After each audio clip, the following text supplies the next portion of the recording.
ফাঁকা পকেট আর over confidence নিয়ে আজকে বেরিয়ে পড়লাম। কোথায় যাচ্ছি, কেন যাচ্ছি কিছুই জানি না। মোট কথা বিকেলবেলা বাড়ি থেকে বেরোতে হবে, তা সে যেভাবেই হোক না কেন। হ্যালো এভরিওয়ান, কেমন আছো সবাই? আজকের একটা ছোট্ট মিনি ব্লগে তোমাদের সবাইকে স্বাগত জানাই। আজ রবিবার, এক প্রকার জোর করে হিড়ি করে টানতে টানতে বড়মশাইকে নিয়ে গেলাম। কোথায় যাব জানি না, রাস্তাতে যেতে যেতেই ঠিক করে ফেললাম কোথায় যাব। প্রথমে এক জায়গায় গেলাম, সেখানে জায়গাটা পছন্দ হলো না, তারপরে ভাবলাম যে ডিসিশনটা চেঞ্জ হয়ে গেল আমাদের। তো ভাবলাম চলো আজকে চলেই যাই। তো এই দেখো চলে এসেছি জিয়াগঞ্জের সদর ঘাট। কে কে চেনো গো বলো তো? আমি জানি অনেকেই চেনো, যারা মুর্শিদাবাদ থেকে দেখছো তারা তো অবশ্যই চিনবে। তো কিছুক্ষণ এদিক ওদিক ঘোরাঘুরির পর ভাবলাম কি খাওয়া যায়, যেটা চা খাওয়ার জন্য অবশ্য উদ্দেশ্য করে বেরিয়েছিলাম বাড়ি থেকে। তো কাছে পিঠে চায়ের দোকান না পেয়ে 10 কিলোমিটার দূরে চা খেতে এসেছি। ভাবা যায় 10 কিলোমিটার দূরে কে আসে গো, আমাদের মতো পাগলরাই আসে। তো যাই হোক, তো এখানে নিয়ে নিয়েছি মাটির ভাঁড়ে 10 টাকা করে চা। 10 টাকা করেই, হ্যাঁ। যাই হোক, দামটা একটু বেশি। বেশি না, ঠিকই আছে।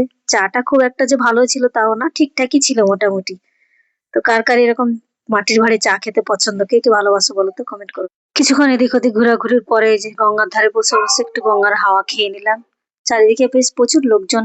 ভালোই লাগে না? মানুষ এত ব্যস্ত এত ব্যস্ত, সবসময় শুনে যে মানুষের হাতে টাইম নেই, টাকা নেই, এই নেই ওই নেই সেই নেই। কিন্তু দেখো বিকেলবেলা আবার ঠিক মানুষ বেড়াতে বেরিয়েছে দেখো। অবশ্যটা আবার টাকা খরচও করছে। তাহলে কেন বলে মানুষ যে আমরা সবাই ব্যস্ত, এখন মানুষের হাতে টাকা নেই, এদিকে যাওয়ার লোকজন আত্মীয় স্বজনের বাড়ি যাওয়ার টাইম নেই, আত্মীয় স্বজনকে ফোন করারও সময় নাই। অথচ দেখো ঠিক টাইম বের করে ঘুরতে ঠিকই বেরোয়, তাই না? আজ ভয়েসটাও দিচ্ছি কিন্তু বেশ ওভার কনফিডেন্স এর সঙ্গে। মাঝে মাঝে ভয়েস দিলে যে মনে হয় যে কি বলবো কিছু বুঝে উঠতে পারি না গো। কিন্তু আজকে বেশ অনেকটাই বকবক করে ফেললাম।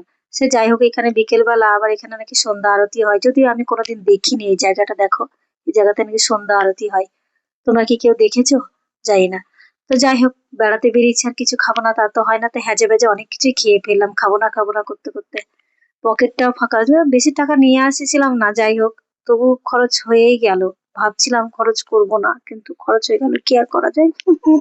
আর এখানে আমরা দেখো দুটো চিকেন চপ নিয়েছিলাম, এক একটা পিসের দাম নিয়েছিল 20 টাকা করে। আর চিকেনের নামে ছিল মাত্র 2 পিস, বোধহয় খুঁজে খুঁজে পেয়েছিলাম চিকেন। বাকিটা শুধু আলুতে ভরা আলুতে ভরা। হায় ভগবান, কেন যে এরকম চিকেন চপের নাম করে বেচছে বুঝি না বাবা। দুখানা খালি আলু চিকেনের পিস দিয়ে দিয়েছে, আর বাকিটা শুধু আলুতেই ভরা। তারপরে খেয়ে নিয়েছিলাম আইসক্রিম। তারপরে কিছুক্ষণ পর দেখছি সন্ধে নেমে গেছে, তো কি আর করা যায়, বেরিয়ে পড়লাম বাড়ির উদ্দেশ্যে। আর বাড়ি আস্তে আস্তে দেখো এখানে কার বাড়ির সামনে দিয়ে এলাম, দেখো তো। কে কে চেনো এই বাড়িটা কার? আমি জানি যারা এখানকার মানুষ তারা অনেকেই চেনে। এটা কার বাড়ি? দেখো দেখো দেখো, এই দেখো এই দেখো এই দেখো এই দেখো, এই বাড়িটা কার? সত্যি কথা বলতে অনেকবারই এই বাড়ির আশেপাশ সামনে দিয়ে যাওয়া আসা করা হয়েছে, কিন্তু সেভাবে ভিডিও কোনোদিন করিনি, মনে হয় না করার প্রয়োজন মনে হয়েছিল। যাই হোক, করা হয়ে ওঠেনি আর কি। তো আজকে যখন পাশ দিয়ে এলাম, কি জানি কি মনে হলো, ভাবলাম ভিডিওটা করেই ফেলি বাড়ির। তা সে যাই হোক, মাঝে মাঝে কাজের ফাঁকে এভাবে হুটহাট করে ঘুরতে বেরোতে মানে আমার তো বেশ ভালোই লাগে। কার কার কেমন লাগে জানি না। আর মানুষের লাইফে এখন এত টেনশন করতে করতে করতে মানুষ ডিপ্রেশনে চলে যাচ্ছে। তা আমার মনে হয় ডিপ্রেশন কাটানোর জন্য এরকম মাঝে মাঝে তোমরা সবাই বাইরে বেরোতে পারো। কি আমি ঠিক বলেছি? তো চলো আজকের ভিডিওটা এই পর্যন্ত। আজকের